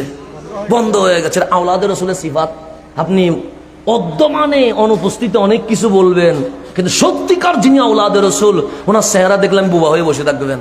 কারণ আল্লাহ ওনাদেরকে ওইভাবে করে বানিয়েছে যে শত্রু দেখলে অন্তর ভয়ে কাঁপবে, প্রেমিক আশেক মুরিদ দেখলে ভালোবাসা যা ছিল আর লক্ষ গুণ ভালোবাসা বেড়ে যাবে। তো নবীজির দাদা আব্দুল মুত্তালিব, উনি হানিফ সম্প্রদায়ের ছিলেন। হানিফ মানে যিনি বেঈমান নয়, মুশরিক নয়, এক আল্লাহর ইবাদতে কি ছিলেন? বিশ্বাসী ছিলেন। কারণ আল্লাহ বলছেন হাবিব আপনাকে মিনাস সাজিদিন, যারা আল্লাহকে সিজদা করে ওই রকম নসল থেকে আপনাকে আমি বানিয়েছি। আপনার নসলে কোনো মুশরিক, কোনো বেঈমান, কোনো মুনাফিক রাখি নাই, আগেও ছিল না, বর্তমানেও নাই, ভবিষ্যতেও কখনো থাকতে পারে। ঘোষণা কার? আল্লাহ। তো আব্দুল মুত্তালিবকে বললেন চলেন না একটু আবরাহার কাছে। আব্দুল মুত্তালিব বলে তোমাদের যেরকম গরু ছাগল নিয়ে গেছে, আমারও তো 200 ওট কি করেছে, কিডন্যাপ করেছে, বলতে হবে না, আমার তো যাওয়া দরকার। তো আবরাহা ছিল অহংকারী, বড় অহংকার, সে শুধু চেয়ারে বসবে, তার কোনো এমপি মন্ত্রী কোনো উপদেষ্টা চেয়ারে বসতে পারবে না, সবাই কোথায় বসবে? নিচে বসবে, মাটিতে বসবে। তখন সফা পাহাড়ের পাশে বাদশাহ আবরাহা চেয়ারে বসছে, সিংহাসনে বসছে, ওনার এমপি মন্ত্রী সবগুলো কোথায়? নিচে। যখন আব্দুল মুত্তালিব আসা শুরু করছে, আব্দুল মুত্তালিবরে দেখে বাদশাহ আবরাহা ভয়ে দাঁড়িয়ে গেছে। চেহারার মধ্যে জজবা ছিল, চেহারার মধ্যে কি জজবা, দেখে দাঁড়িয়ে গেছে, কাঁপতে শুরু করেছে। আবরাহা বললেন একটা চেয়ার নিয়ে আসো আমার পাশে, যেন উনি চেয়ারে বসে। কেউ যার পাশে কখনো চেয়ারে বসতে পারে নাই, উনি নবীর দাদাকে দেখে ভয়ে বলছে এটাকে নিয়ে আসো, চেয়ার নিয়ে আসো, আমার পাশে উনি বসবে। যখন চেয়ারে বসলেন, আপনি কে? আমি আব্দুল মুত্তালিব। কি করেন? আমি খানায়ে কাবার মুতাওয়াল্লি। যুদ্ধ করবেন? যুদ্ধ করতে আসি নাই। কেন আসেন? আপনি মক্কার মানুষের গরু, ছাগল, ওট কিডন্যাপ করেছেন, সেখানে আমার 200 ওট আছে, সবার গরু, ছাগল, ওট দিয়ে দেন, আমার ওটগুলো আমারে দিয়ে দেন। তখন বাদশাহ আবরাহা বলছে, আমি তো ভয় পেয়ে গেছিলাম, মনে করছি আপনি যুদ্ধ করবেন। আরে আপনি যুদ্ধ করতে আসেন নাই। সে না, আমার ওট আমারে দিয়ে দেন। সে কাবা রক্ষার জন্য মাঠে নামবেন না? সে নামবো না। কেন? সে ওটের মালিক আমি, সেজন্য বলছি ওট আমারে দিয়ে দেন। কাবার মালিক আমি নই, কাবার মালিক আল্লাহ, যার ঘর তিনি হেফাজত করবে। এখানে আমার কিছু বলার দরকার? আপনার ঘরে সুর আসলে কি আগে ফাঁসের মানুষ চিল্লাবে না আপনাকে চিল্লাইতে হবে? তা আমাকে চিল্লাইতে হবে যে আমার ঘরে কি আসছে। তো আল্লাহর ঘরে আবার আসছে, ঘরের মালিককে আল্লাহ বলছে, ইন্না আউওয়ালা বাইত উদিয়া লিন্নাস লাল্লাযী বিবাক্কা। যখন দুনিয়ায় কোনো ঘর, বাড়ি, বিল্ডিং, ফ্যাক্টরি কিছুই নাই, তখন আমি আল্লাহ মক্কার মধ্যে আমার ঘর খানায়ে কাবা নিজেই বানিয়ে দিয়েছে। তা ঘরের মালিককে? তা আব্দুল মুত্তালিব বলে, ঘরের মালিক আমি না, ঘরের মালিক কে? আল্লাহ। তো যার ঘর তিনি ইবাদত করবে, এটা বলে উনি 200 ওট নিয়ে যাওয়ার সময় খানায়ে কাবার সামনে দাঁড়িয়ে চাবিটা কাবার দরজায় লটকায়া দিয়ে বলতেছেন, মালিক আমি আর মক্কাবাসী পাহাড়ের অদূরে চলে যাচ্ছি, ওদের সাথে যুদ্ধ করার সেই ক্ষমতা আমার নাই, তোমার ঘর তুমি রক্ষা কেমনে করবা তুমি জানো। এতটুকু বলে চলে গেছে। আল্লাহ বলে, ওয়া আরসাল আলাইহিম তায়রান আবাবিল। আরে কোন সৈন্য যদি না থাকে সমস্যা নাই। কেন? যত বড় শত্রু আসবে আমি আল্লাহ ছোট ছোট পাখির জাত পাঠিয়ে দিয়েছি। মুটুটে একটা পাথর, 2 পায়ে 2টা পাথর, এমন ভাবে মারা শুরু করছে। তো সিরে লেখা আছে প্রত্যেক পাথরের নাম ছিল, যার নাম ছিল তার মাথার এদিকে ঢুকেছে, ওদিকে বের হয়ে গেছে। আমার মালিক বলে 5 মিনিটের ভেতরে আমি আব্রাহার সৈন্যকে মাটির সাথে লুটিয়ে দিয়েছে। আমার সাথে কেউ পারে? আল্লাহ বলে, তোরা যুদ্ধ না করলেও কিছু আসে যায় না। যখন দেখবো কেউ নাই, তখন আমি আল্লাহ যথেষ্ট। সেজন্য আল্লাহ বড় শত্রুরে ছোট দিয়ে মারে। নমরুদরে মারছে কি দিয়ে? সাও মশা দিয়ে না, ল্যাংরা, যেটার একটা কি নাই, ফা নাই। ফেরাউনের মারছে কোথায়? ফানির মধ্যে সুবাইয়া। আল্লাহ শত্রু যত বড় হবে আমি ক্ষেপণাস্ত্র দিব না, আমি কখনো মশা দিব, তাও ফাঁকিটা সিল বাকি দিব না, দিব আবাবিল, ছোট ছোট বাকি দিব। শত্রু যত বড় হবে আমার আইটেম তত কি হয়ে যাবে? ছোট হয়ে যাবে। কেন? আমি আল্লাহ পৃথিবী মানুষকে জানাইয়ে দিব, যত বড় পাওয়ারফুল হবি হ, আমি আল্লাহর যে সৈন্য আছে বড় সৈন্য ইউজ করব না। কখনো মশা, কখনো মাছি, কখনো বাতাস, কখনো ভাইরাস, কখনো মহামারী, কখনো তুফান, কখনো ভূমিকম্প, এগুলা দিয়ে আমি আল্লাহ তোমাদেরকে মাটির সাথে মিশিয়ে ফেলবো। আল্লাহর সাথে পারবেন নি? আল্লাহ বলে, শুধু মশা দিয়ে নমরুদদের আমি কি করে ফেলছি, পাগল বানাই ফেলছি, তোরে কি করবো আমি। সুতরাং যত বড় হবে আইটেম হবে তত কি ছোট। এই সেদিন মক্কাবাসী নাম দিছে আমুল ফিল, হস্তি বাহিনীর ঘটনা। এটা দিয়ে ওদের দিবস, ওদের তারিখ কি হইতো, ঘোষণা হইতো যে হস্তি বাহিনীর ঘটনার 1 মাস আগে, 1 বছর পরে, 2 বছর পরে, এরকম যে গুরুত্বপূর্ণ ঘটনাগুলো ছিল, এই ঘটনাগুলোর সামনে নিয়ে মক্কার মানুষ কি করত, তারিখ ঘোষণা করত। কিন্তু আমার নবীর জামানায় আমার রসুল কোন নববর্ষ দিয়ে যান নাই। রসুল চলে গেলেন, সৈয়দুনা সিদ্দিক আকবর আসলেন। এখন মুসলমানের সংখ্যা বাড়তে লাগলো। এখন মুসলমান মিশরে, এখন মুসলমান সিরিয়াতে। ফারুক আজম যখন শাসনভার নিলেন, এখন পৃথিবীর অর্ধজাহান মুসলমানদের কাতারে ঢুকে গেছে। অর্ধজাহান। আমেরিকা একটা দেশ, ওই দেশের প্রেসিডেন্টকে সবাই ভয় পাচ্ছে। দেশ কয়টা? আর আমার ফারুক আজম একটা দেশ নয়, পুরা পৃথিবীর অর্ধজাহানের শাসক। তো তিনাকে ভয় পাবে না এমন কোন রাষ্ট্র থাকতে পারে? তো অর্ধজাহান যখন মুসলমানের কাছে চলে এসেছে, তখন হজরতে ফারুকে আজম বিভিন্ন জায়গায় গভর্নর নিয়োগ দিচ্ছে। অমুক সাহাবিকে এই দেশে, অমুক সাহাবিকে এই অঞ্চলে, অমুক তাবিকে ওই অঞ্চলে গভর্নর দিয়ে দিচ্ছে। এখন তখন দেশ রাষ্ট্র বেড়ে গেছে। এখন তখন কি মোবাইল ছিল? হ্যাঁ, ভিডিও কল দেওয়ার সুযোগ ছিল? তখন কি ছিল? চিঠি লেখা ছিল। চিঠি, এখন চিঠি আছে নাই? আপনারা 20 বছর আগেও চিঠি লিখছেন। এখন যখন প্রবাসে ছিল আমরা নিজের সুখে দেখেছি, আমার মামা, আমাদের ফুফা, আমাদের খালো যারা বিদেশে যাইতো তারা ক্যাসেটের মধ্যে ভয়েস রেকর্ড করতো, হাতে চিঠি পাঠাইতো। এখন কেউ আর ক্যাসেটে ভয়েস রেকর্ডও করে না, চিঠিও পাঠায় না। কেন? মোবাইল চলে এসেছে, কম্পিউটার চলে এসেছে। তো ফারুকে আজমের জামানায় মোবাইলও নাই, ক্যাসেটও নাই, কম্পিউটারও নাই। কিসে লিখতে হয়? হাতে লিখতে হয়। তখন মিশর মুসলমানের দখলে, সিরিয়া মুসলমানের দখলে, ইয়ামান মুসলমানের দখলে, রোমান মুসলমানের দখলে, ফিলিস্তিন মুসলমানের দখলে, ইসরায়েল মুসলমানের দখলে। প্রায় অর্ধভূমি মুসলমানের কিসে চলে আসছে? দখলে চলে আসছে। ফারুকে আজমও চিঠি লেখে, আমরাও চিঠি লিখি। আমাদের চিঠি কখনো বাবার কাছে, কখনো মায়ের কাছে, কখনো বন্ধুর কাছে, কখনো সন্তানের কাছে, এরকম চিঠি লিখি। কিন্তু যখন মিশর মুসলমানের দখলে চলে আসছে, গভর্নর এসে দেখলেন নীল নদের পানি কমে যাচ্ছে। তখন মিশরের মানুষ বললেন, হাই গভর্নর, হে আমির আমাদের, দেখেন নীল নদের পানি কিন্তু শুকিয়ে যাচ্ছে। তখন ওই গভর্নর ডাক দিয়ে বলেন, কি করার আছে? সেটা মরুভূমির রাষ্ট্র, এখানে মাটির নিচে পানি পাওয়া যায়। বাংলাদেশে মাটির নিচে পানি পাওয়া যায় কি যায় না? যায়। আপনাদের এখানে তো পুকুরও রয়ে গেছে, আপনি বলছেন মাটির নিচে কোথায়? আমাদের তো মাটির উপরেও কি পাওয়া যায়? পানি পাওয়া যায়, আল্লাহর নিয়ামত। এমনও রাষ্ট্র আছে যেখানে 100 হাত 200 হাত ভিতরে গেলেও পানি পাওয়া। তার মধ্যে একটা হচ্ছে মিশর, শুধু একটা নদীর পানি দিয়ে চলে। ওই নদীর নাম নাহরে নাইল, যাকে আমরা নীল নদী বলি, যেটা নিয়ে আপনি আমি অনেক গান গিয়েছি। আমার রসুল বলছে ওই নীল নদ জান্নাত থেকে এসেছে। কোত্থেকে আসছে? জান্নাত থেকে আসছে। তো নীল নদের পানি বছরে একবার কি হয়ে যায়? শুকিয়ে যায়। এখন মিশরের মধ্যে তো আর নলকূপ দেওয়ার সুযোগ নাই, মেশিন বসানোর সুযোগ নাই। এখন পানি নাই, যখন মানুষ মারা যাবে কি করা যায়? একটা সুন্দরী রমণী নীল নদের মাঝখানে বলি দিলেই পানি কি হয়ে যায়? উঠে যায়। এখন গভর্নর আসি জামিলাই পড়ে গেছে। উনি ফারুকে আজমের কাছে চিঠি দিচ্ছেন, আই ওমর ইবনুল খাত্তাব, হাই আমিরুল মুমিনিন, খলিফাতুল মুসলিমিন, আমি তো বড় বিপদে পড়ে গেছি।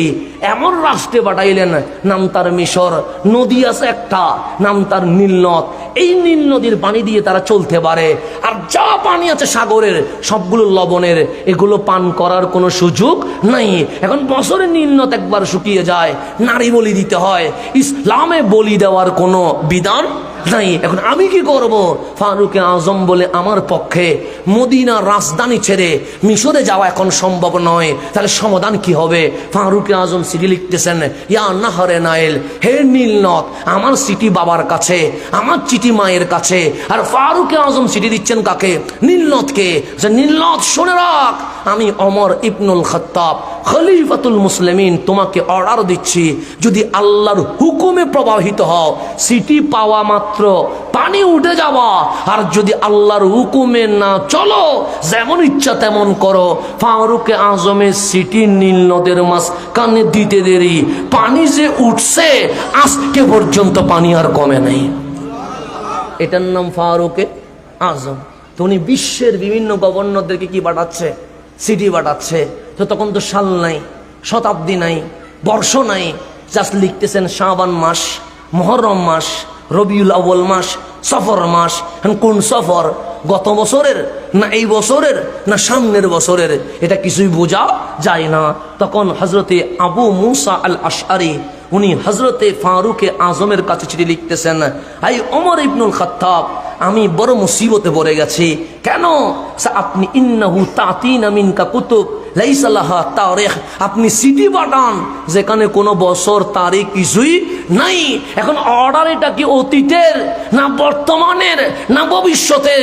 কিছুই বুঝতে পারি না।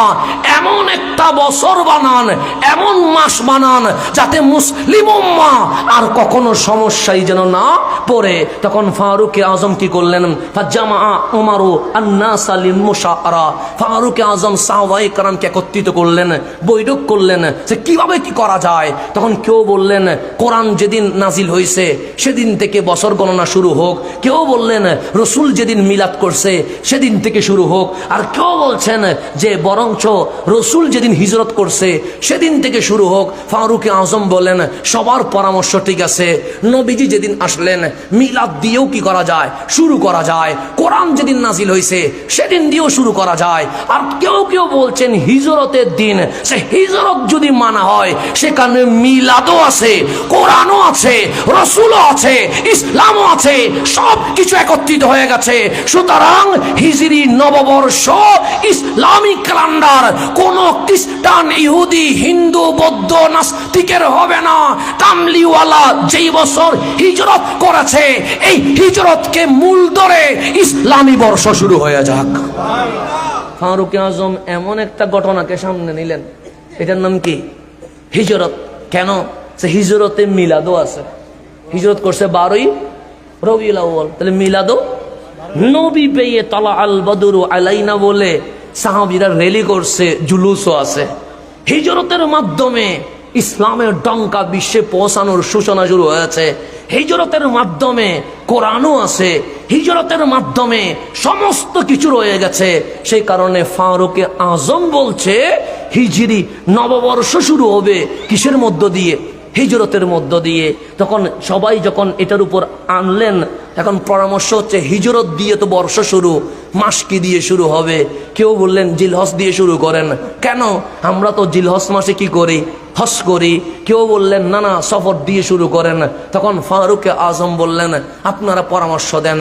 তখন মাওলা আলী এবং ওসমান জুন্নুরাইন দুইজন মিলে বললেন মুহররম দিয়ে শুরু করলেন।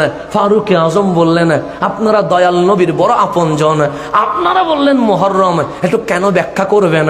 সে এই কারণে ব্যাখ্যা করব, সবাই একসাথে হইলাম হিজরত দিয়ে বর্ষ শুরু হবে। কিন্তু এই হিজরত শুরু হওয়ার সর্বপ্রথম বায়াত যেটা, বায়াতে রিদওয়ান, এটা হয়েছে জিলহজ মাস। আর জিলহজ মাস শেষ হওয়ার সাথে সাথে আমরা স্বপ্ন দেখেছি যে ইসলাম বিজয়ের জন্য মদিনায় যেতে হবে, সেটা ছিল মুহররম। যেহেতু মুহররম দিয়ে আমাদের স্বপ্ন শুরু হয়ে গেছে, সুতরাং ইসলামী বছরের মাস মুহররম দিয়ে শুরু হবে। কি দিয়ে শুরু হবে? তাহলে বছর শুরু হবে হিজরত দিয়ে, মাস শুরু হবে কি দিয়ে? মুহররম দিয়ে। কেন? সে হিজরতের বায়াত হয়েছিল জিলহজ। জিলহজ শেষ হইয়া যেই চাঁদ দেখছি ওই চাঁদটা কি ছিল? মুহররম ছিল। সুতরাং আমাদের স্বপ্ন ছিল মুহররমের, সুতরাং বছর শুরু হবে কি দিয়া? মুহররম দিয়া।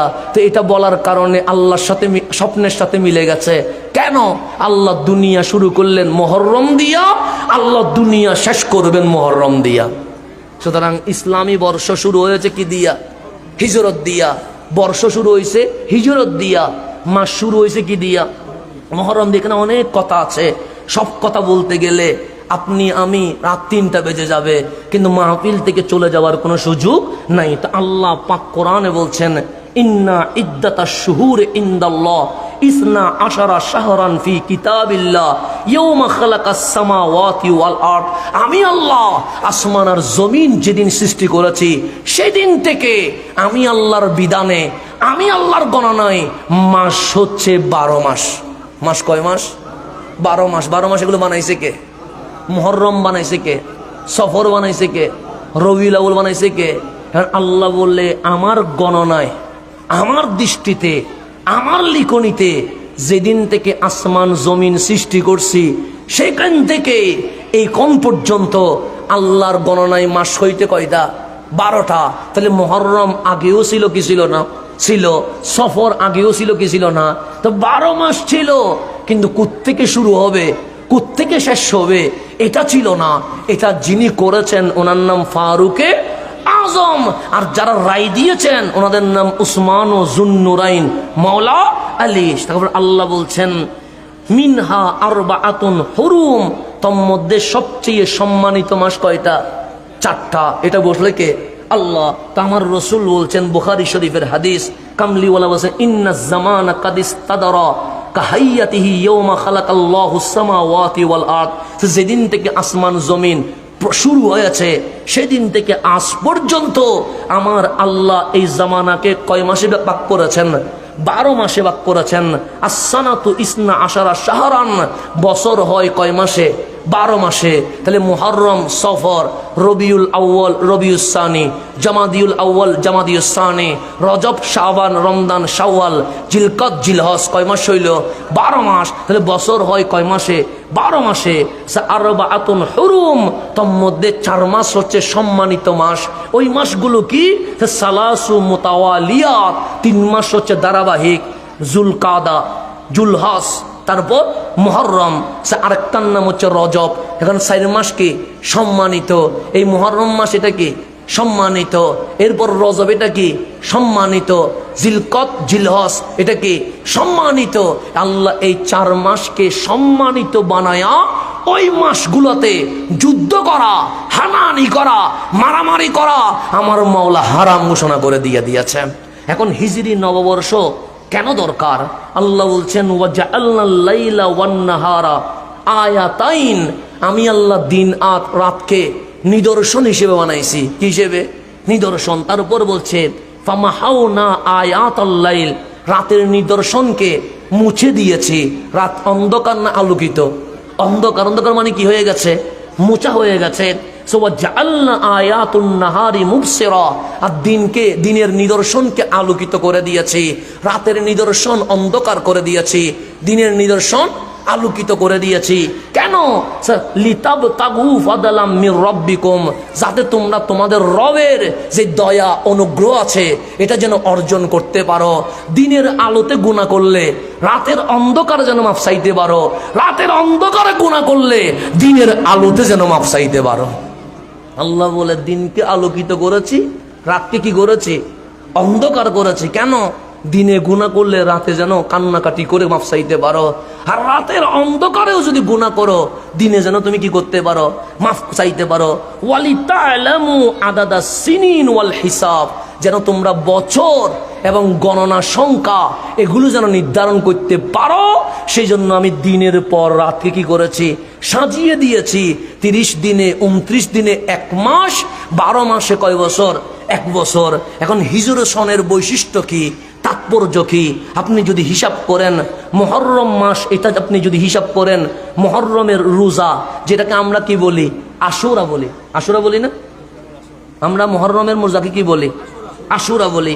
তো এই আশুরার রোজা এটা আপনি কিভাবে পালন করবেন? রসুল মদিনায় আসলেন। রসুল কোথায় আসলেন? আমার আশুরার দিবসে এটাও জিদ আছে। রসুল মদিনায় আসলেন, দেখলেন 10ই মুহররম। কতই মুহররম? ইহুদিরা রোজা রাখতেছে। কারো রোজা রাখছে? ইহুদিরা কি আমাদের ভাই? না না, ওদের ধর্ম আলাদা, আমাদের ধর্ম। তো ওরা যখন রোজা রাখছে, আমার কামলিওয়ালা বলেন ওরা রোজা রাখছে কেন? তখন ইহুদিরা বললেন এটা আমাদের জন্য আনন্দের দিন, ঈদের দিন। কেন? বলছে আল্লাহ মুসা আলাইহিস সালামকে ফেরাউনের কপ্পর থেকে উদ্ধার করেছে, ফেরাউনকে পানির ভিতরে চুবাইয়া মেরে ফেলেছে। এই শুকরিয়ায় আমরা কি করছি? রোজা রাখছি। আমার কামলিওয়ালা বলে মুসা আলাইহিস সালামের জন্য শুকরিয়া আদায় করা ওদের চেয়ে আমাদের হক বেশি। সুতরাং আমরা শুধু একদিন রোজা রাখবো না, আশুরার আগের দিন, আগের দিন না পারলে আশুরার পরের দিন আমরা 2 দিন মিলাইয়া রোজা রাখবো।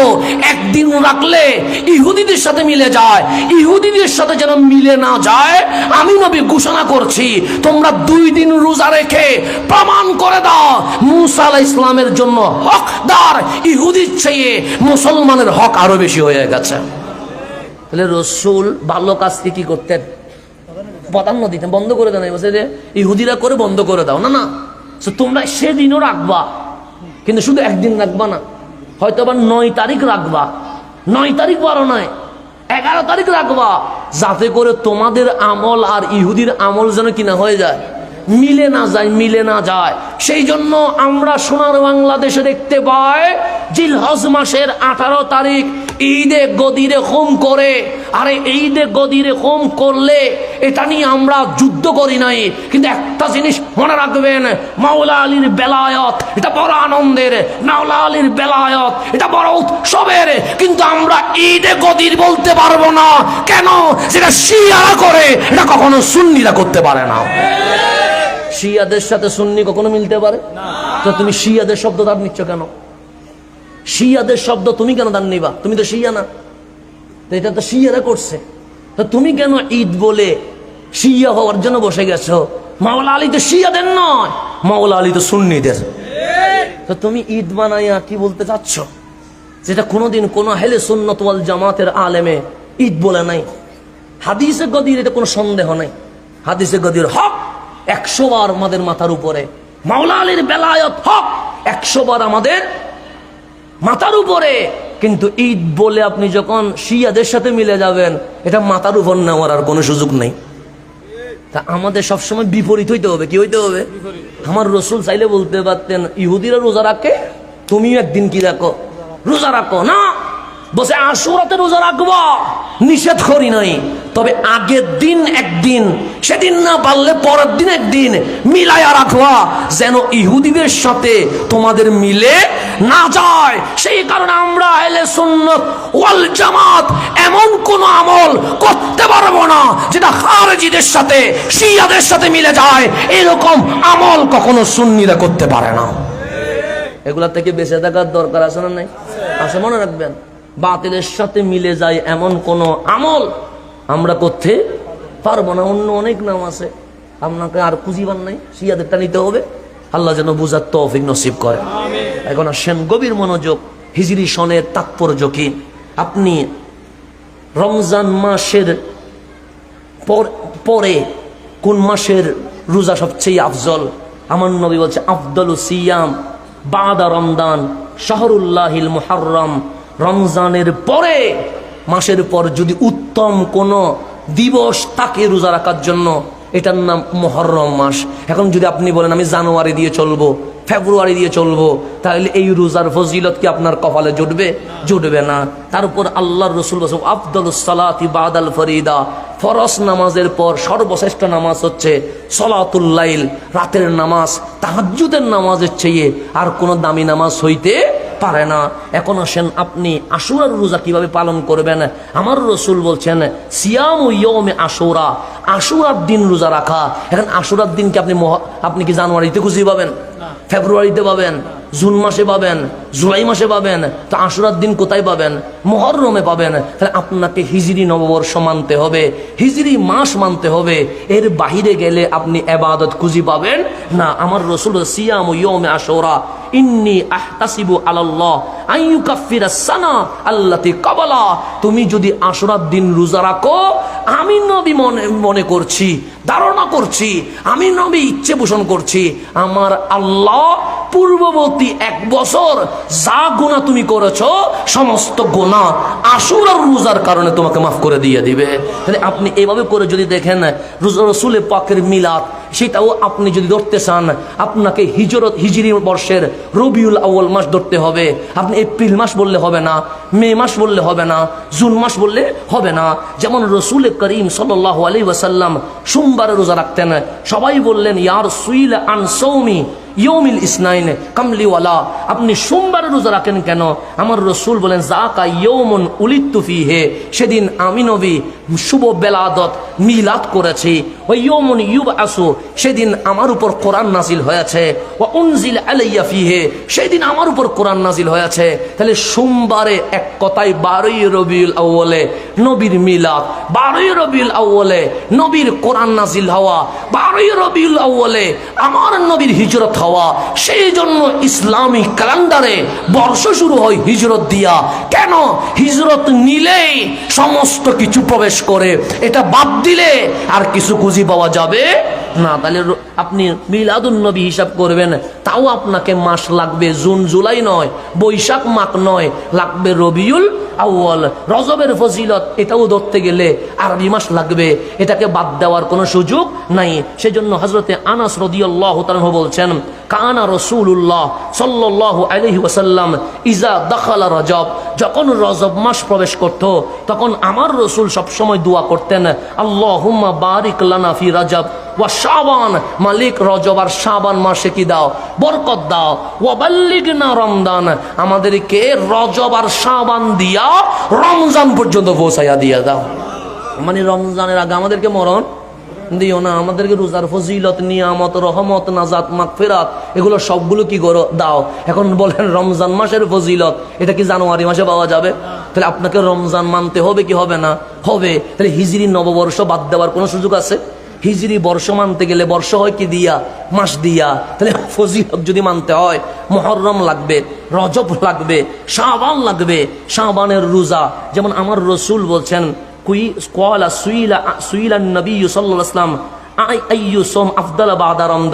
আমার রসুলকে জিজ্ঞেস করা হয়েছে রমজানের পর সবচেয়ে আফজল কোন দিন আমরা রোজা রাখবো?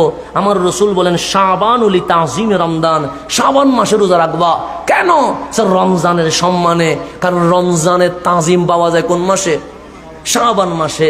তারপর বসে আইয়ু সাদাকাতিন আফদাল, কোন দিন কোন মাসে সৎকা করলে বেশি কি হবে? সওয়াব হবে। আমার নবী বলে সৎকাতুন ফি রমজান, রমজান মাসে কি করতে হবে? সৎকা করতে হবে। এখন আপনি যদি বলেন লাইলাতুল বরাত, শবে বরাত খুঁজবেন, শবে বরাত কি ইংরেজি মাসে পাওয়া যায়? শবে বরাত কি বাংলা মাসে পাওয়া যায়? আমার রসুল বলতেছেন ইজা কানাত লাইলাতুন নিসফে মিন শাবান, যখন শাবান মাসের মধ্য রজনী চলে আসবে সেদিন ফাকুমু লাইলাহা, তোমরা রাতভর কিয়াম করো, নামাজ পড়ো, কোরআন তেলাওয়াত করো, জিকির করো, ওয়া সুমু ইয়াওমাহা, আর দিনভর কি রাখো? রোজা রাখো। কেন? এই শাবানের 15তম রজনীতে প্রথম আসমান থেকে আল্লাহর ডাক আসা শুরু করে। আল্লাহ বলে বান্দা মাফ চাইলে মাফ করে দিব, শেফা চাইলে শেফা দিব, তোমার যা মন চাই চাইতে থাকবা, আমি মালিক তোমাকে দিতে থাকবো। তাহলে এটাও আরবি মাস ছাড়া কি সম্ভব? সম্ভব নয়। রমজানের চাঁদ গণনা করবেন, এটা জুন মাস দিয়ে সম্ভব নয়, এটা আগস্ট মাস দিয়ে সম্ভব নয়, এটা বৈশাখ দিয়ে সম্ভব নয়। তো রমজানের মাস কিভাবে করবেন? আমার রসুল বলেন উহসু হিলালা শাবান, শাবান মাসের চাঁদ দেখলে গণনা শুরু করো লি রমজান, যাতে করে আমরা রমজান মাস ঠিক মতো কি করতে পারি? গণে ধরতে পারি। তারপর আল্লাহ কোরআনে নিজেই বলছেন শাহরু রমজান আল্লাযী উনজিলা ফীহিল কোরআন, এই রমজান মাসে আমি কি নাজিল করছি? কোরআন নাজিল করছি। আল্লাহ জানুয়ারি মাস বলে নাই, বৈশাখ মাস বলে নাই, আল্লাহ বলছে রমজান মাস। তাহলে আল্লাহ হিজরি পক্ষে, আল্লাহ বাংলা বা ইংরেজি এগুলো মাসের পক্ষে নয়। আল্লাহ বলে আমার হাবিব, আমার হাবিবের সাহাবী, আমার হাবিবের আহলে বাইত যেই মাস যেই বছরকে পছন্দ করেছে, আমি আল্লাহ সেই মাস সেই বছরকে পছন্দ করেছে।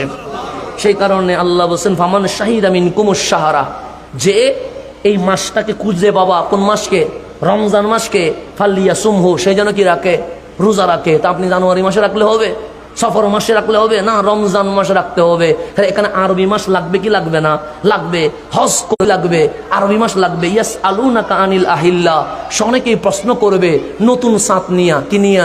নতুন সাত নিয়ে। আল্লাহ বলে কুল হিয়া মাওয়াকিতু লিন্নাস ওয়াল হজ্জি, হাবিব তাদেরকে বলেন এটা লোকদের কাজ কারবার এবং হজের দিন গণনা করার জন্য আমি আল্লাহ প্রতি বছর প্রতি মাসে নতুন চাঁদ উদিত করে থাকে। তাহলে আপনাকে আরবি বছর লাগবে কি লাগবে না? এখন জিলহজ মাসে রোজা রাখবেন, তাও কোন মাসে? আরবি মাস। এখানে ইংরেজি বাংলা করার কোনো সুযোগ নাই। আল্লাহর হাবিব বলেন ইজা রাআইতুম হিলালা জিলহজ, যখন জিলহজ মাসের কি দেখবা? চাঁদ দেখবা। আরাদা হাদা আহাদুকুম আন ইউদহিয়া, তুমি যদি ইচ্ছে করো কি করবা? কুরবানি করবা। ফালইউমসিক আন শারিহি ওয়াসফারিহি, তোমার চুল তোমার নখ জিলহজের চাঁদ দেখার আগে কি করে ফেলো? কেটে ফেলো। এরপরে আর কাটিও না। কি পর্যন্ত? কুরবানির দিন পর্যন্ত। তাহলে কুরবানির দিন পর্যন্ত কাটার কোনো সুযোগ নাই। এখন আরাফাত দিনের ফজিলত, নিয়ামত, বরকত, এটা কি ইংরেজি মাস দিয়ে হবে? হবে না। বাংলা মাস দিয়ে হবে? হবে না। আমার রসুল বলছে সিয়াম ইয়াউমে আরাফা, আরাফাত দিনে রোজা রাখলে কি হবে জানো? সে ইন্নী আহতাসিবু আলাল্লাহ আন ইউকাফিরাস সানা আল্লাতী কাবালা ওয়াল্লাতী বাদা, একদিন আরাফায় রোজা রাখার কারণে এক বছর আগে এক বছর পরে যতগুলো গুনাহ হবে আরাফার রোজার ওসিলায় আল্লাহ সমস্ত গুনাহ মাফ করে দিয়ে দিবে। এটা কোন মাস দিয়ে হবে? আরবি মাস দিয়ে হবে। সুতরাং হিজরত, হিজরি সাল, হিজরি মাস এগুলো বাদ দেওয়ার কোনো সুযোগ নাই। জাকাত হিসাব করবেন, তাও আপনাকে কি লাগবে? আরবি বছর লাগবে। কারণ জাকাত এক মাসে হয় না, জাকাত 2 মাসে হয় না। জাকাতের শর্তের মধ্যে 1 নাম্বার শর্ত নেশাব পরিমাণ সম্পদের মালিক হওয়া, 2 নাম্বার শর্ত 1 বছর এই মাল আপনার মালিকানায় থাকা। কোন বছর?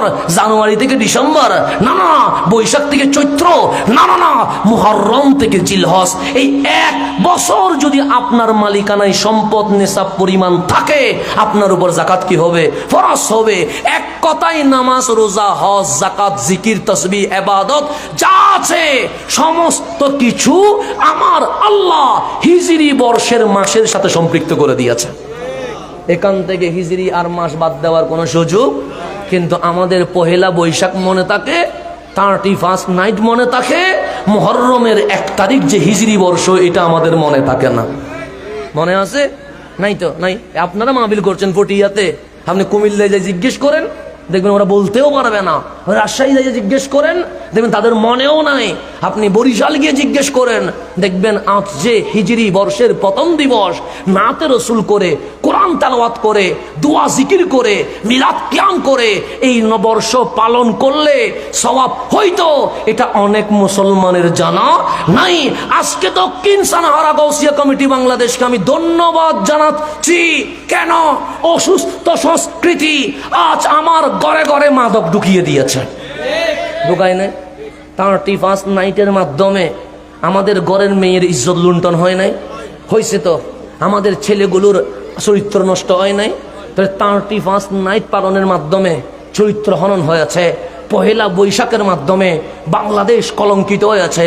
কিন্তু পহেলা মুহররমে আমরা কোরআন তেলাওয়াত, নাচ শরীফ, দেশত্ববোধক যেগুলা শালীন শব্দ দিয়ে গান, সেগুলোর মধ্য দিয়ে এবং দরুদ সালামের মধ্য দিয়ে, ইসলামী হুকুম আহকামের মধ্য দিয়ে, সুন্দর সংস্কৃতির সাংস্কৃতিক অনুষ্ঠানের মধ্য দিয়ে যদি হিজরি বর্ষ পালন হইতো, সোনার বাংলাদেশে 31 নাইটের গজব, পহেলা বৈশাখের গজব অনেক আগেই বন্ধ হয়ে যাইত। কথা ঠিক না? কিন্তু এই গজবগুলো কি বন্ধ হচ্ছে? দিন দিন আরো কি হচ্ছে? এই 31 নাইটে বোমা ফোটানোর কারণে ছোট বাচ্চা হার্ট ফিল করে মারা গেছে। মারা যায় না? তাহলে এই উৎসবগুলো আমাদেরকে লাভ করছে না ক্ষতি করছে? পহেলা বৈশাখে সেই চিত্র দিয়ে মঙ্গল যাত্রা মানে কি? তারা মনে করতেছে তারা যে মূর্তিগুলো নিয়ে হাঁটতেছে, এই মূর্তিগুলো তাদের কি করতে পারে? মঙ্গল করতে পারে। মূর্তি কি কখনো মঙ্গল করতে পারেনি? ঈমান আছে না গেছে? গেছে। এই মঙ্গল যাত্রা শেষ হইতে দেরি। আল্লাহ বলে দেখি তো ওরা মঙ্গল করতে পারে না আমি কিছু করতে পারি। পয়লা বৈশাখে জ্বরের ছুটে ঘরের টিন পর্যন্ত ওরাই চলে যায়। এরকম হয় কি হয় না? হয়। তাহলে 31 নাইট পয়লা বৈশাখ এই অশ্লীলতা বেহায়াপনার মাধ্যমে আজ মুসলিম উম্মাহ তাদের ঈমান হারিয়ে গেছে। সেজন্য আমি বলছি মুসল্লি পাওয়া যাবে, লাইসা ফিহি মুমিন, অন্তরে ঈমান পাওয়া যাবে না। আমাদের মাঝে মাহফিল পাওয়া যাবে কিন্তু ঈমান পাওয়া যাবে না। কেমনে যাবে? আজকে যে খেলা শুরু হয়েছে, আপনি যদি পটিয়া থেকে শুরু করে চট্টগ্রাম শহর পর্যন্ত দেখবেন আর্জেন্টিনা ব্রাজিলের পতাকা ছাড়া আর কিছুই নেই। আছে? আছে? নাই। খেলা দেখছে, তার মধ্যে দেখবেন পতাকা বাড়িয়ে গেছে। এখন রবিউল আউয়াল তো সামনে আসবে, মিলাদুন নবীর পতাকা তুলেন, দেখবেন ফতোয়ার অভাব হবে না। ফতোয়ার কি হবে না? ফটিয়া থেকে শুরু করেন না পতাকা দেওয়া মিলাদুন নবীর, দেখবেন তাদের মাথা কি হয়ে যাবে, কিরে তোরা এতক্ষণ খেলার পতাকা উঠেছে তোমরা চুপ ছিলা, মিলাদুন নবীর পতাকা উঠেছে তোমাদের মাথা কি হয়ে গেছে, গরম হয়ে গেছে। কেন? কারণ মিলাদুন নবীর মধ্য দিয়ে কেউ ধর্ষক হয় না, কেউ বলৎকারী হয় না, কেউ মানুষের ইজ্জত লুণ্ঠনকারী হয় না। নবীর মিলাদের মুহাব্বত দিয়া বেনামাজি হয়ে যায়। বেনামাজি কি হয়ে যায়? আজকে অসুস্থ সংস্কৃতি দেখেন, আপনি পটিয়া থেকে শুরু করে একদম শহর পর্যন্ত দেখবেন আর্জেন্টিনার ব্রাজিলের পতাকা কি হয়ে গেছে, মানে পুরো শহরকে আবৃত করে ফেলেছে। কিন্তু 16ই ডিসেম্বরে বাংলাদেশের পতাকা খুঁজে পাওয়া যায়নি। পায় না। 24শে মার্চে বাংলাদেশকে ভালোবাসবে, সে ভালোবাসার কথা মানুষই আলোচনা করে না। হব্বুল ওয়াতান মিনাল ঈমান, দেশপ্রেমে ঈমানের অংশ, সেটা আজকে এই বাংলাদেশ থেকে হারিয়ে যাচ্ছে। বিদেশি পতাকার প্রতি আমাদের যে প্রেম, এই প্রেম যদি বাংলাদেশের প্রতি থাকতো তাহলে এই বাংলাদেশের সুর, দুর্নীতিবাজ এগুলো খুঁজে পাওয়া যাইতো না। সোনার বাংলাদেশ অনেক আগে উন্নত বাংলাদেশে পরিণত হয়ে যাইতো। কথা ঠিক না? তাহলে এখন আসেন হিজরি নববর্ষ কেন দরকার? আজকে আপনি আপনার ছেলের দিকে তাকান, আপনি আপনার মেয়ের দিকে তাকান, আমি আমার ঘরের দিকে তাকাই, দেখবেন আমাদের মাঝে বাবা নামাজ পড়ে, ছেলে আছে গেমসের ভিতরে, ছেলে আছে জুয়ার ভিতরে, মা নামাজ পড়ে, মেয়ে আছে সিরিয়ালের কোন নায়িকা কিভাবে ড্রেস পরে সেই ড্রেস কিভাবে কেনা যায় সেই চর্চার ভিতরে আছে। এক ঘরের মধ্যে নামাজিও আছে, এক ঘরের মধ্যে টিকটকারও আছে, এক ঘরের ভিতরে কোরআন তেলাওয়াতও করছে, আর এক ঘরের মধ্যে দেখবেন ইন্ডিয়ার নায়ক নায়িকাদের মতো চাল চলনের দৃশ্যও দেখা যায়। তাহলে ভিতরে এখন আর ইসলাম নাই, ইসলামটা ঘর থেকে কি হয়ে যাচ্ছে, বের হয়ে যাচ্ছে।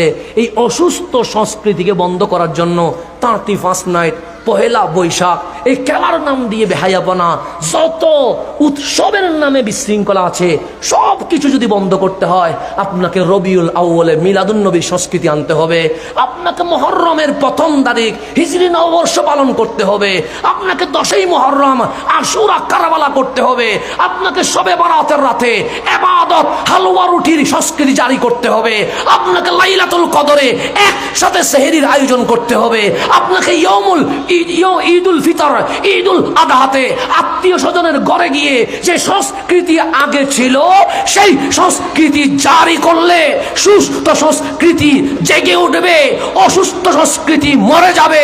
শাহ জালালের বাংলায় ইসলামের শান্তির পায়গাম আবার শুরু হয়ে যাবে।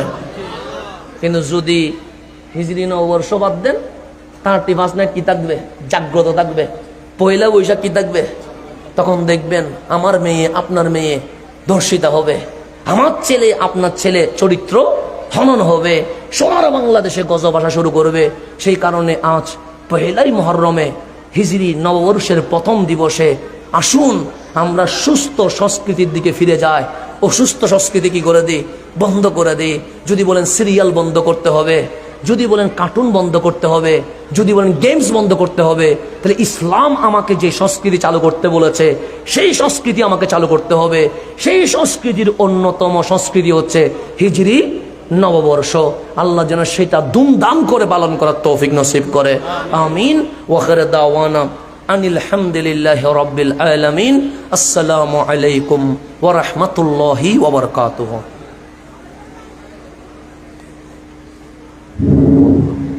या नबी सलाम अलैका, या रसूल सलाम अलैका, या हबीब सलाम सलाम सैयदी या रसूल वसल्लम अलैका या हबीब अल्लाह। अव्वलो आखिर तुम्ही हो, जाहिर बातिन तुम्ही हो, साकी कौसर तुम्ही हो, शाफी महशर तुम्ही हो, या नबी सलाम या रसूल सलाम, या हबीब सलाम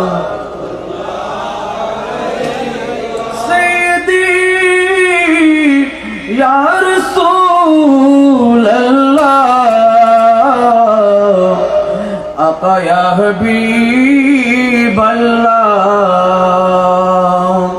मदीनार ओली गलीते मान चाই শুধু গুরিতে, দেখা দাও নবীজি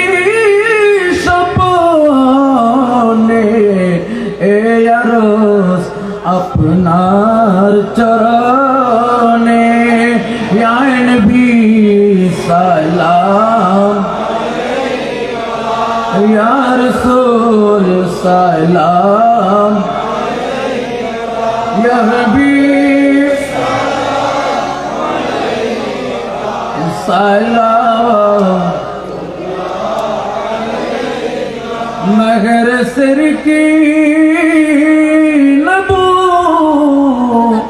अत पे रोशन दुरूद, गुलबगेर सालत पहला सलाम मुस्तफा जाने रहमत पहला सलाम शमे बज में आयत पहला सलाम शमे बज में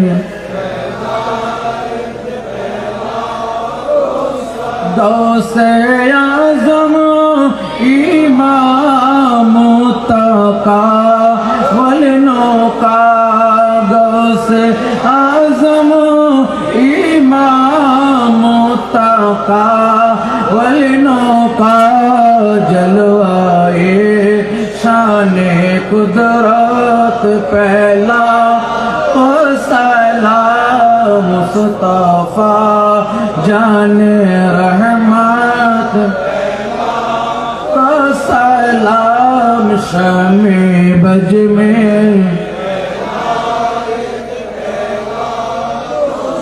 ख्वाजाई ख्वाजगान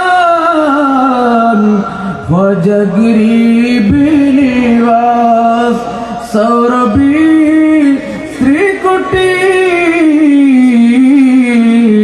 आका तयब तागरोसा बिरशहारौना के अहले सुन्नत पहला को सलाम मुस्तफा रहमत पहला को सलाम शमे बज में मुश्किल कुशा हाजत रवा बाबा शासिकन खलीफा ताजदारे हकीकत पहला को सलाम मुस्तफा जाने रहमत पहला को सलाम शमे बज में या इलाही सदकई अहले बैते रसूल है सलामी आज जाना हो कबूल मदीना की साथ हजारों सलाम मदीना की साथ लाखों सलाम मदीना की साथ दरूद सलाम मदीना की साथ बेहुद सलाम बलगलुला बिकमालिही कशबत जमालिही हसनत जमी किसालिही सल्लु अलैहि वालिही। तो गुरुदेव সবাই একটু হালকা জিকির করি লা ইলাহা ইল্লাল্লাহ।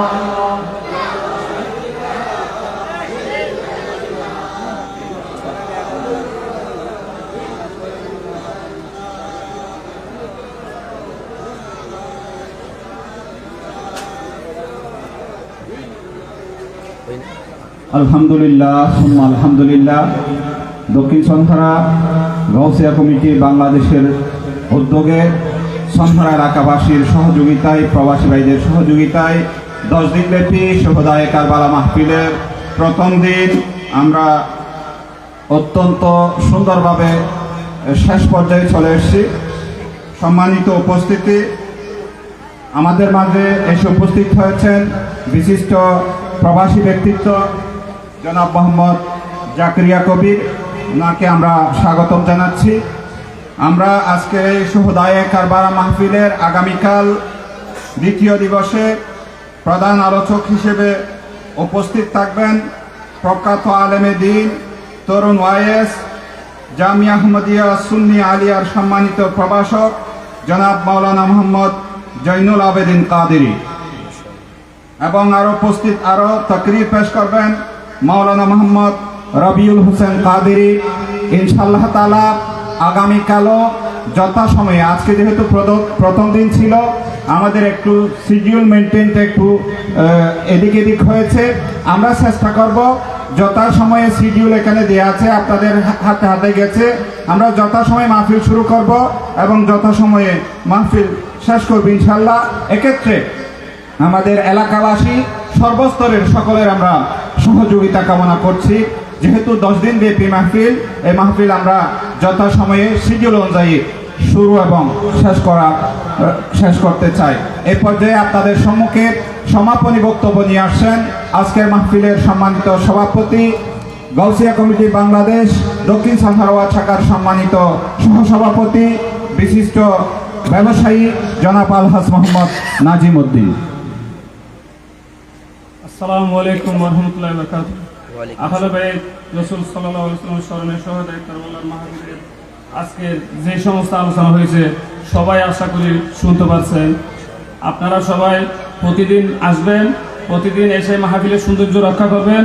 প্রতিদিন আপনাদের আসার সহযোগিতায় আমরা অনেক সাহস পাবো, কারণ আপনাদের উপস্থিতি আমাদেরকে অনেক আনন্দিত করবে। এবার আমার বক্তব্য শেষ করছি। আসসালামু আলাইকুম ওয়া রাহমাতুল্লাহি ওয়া বারাকাতুহু।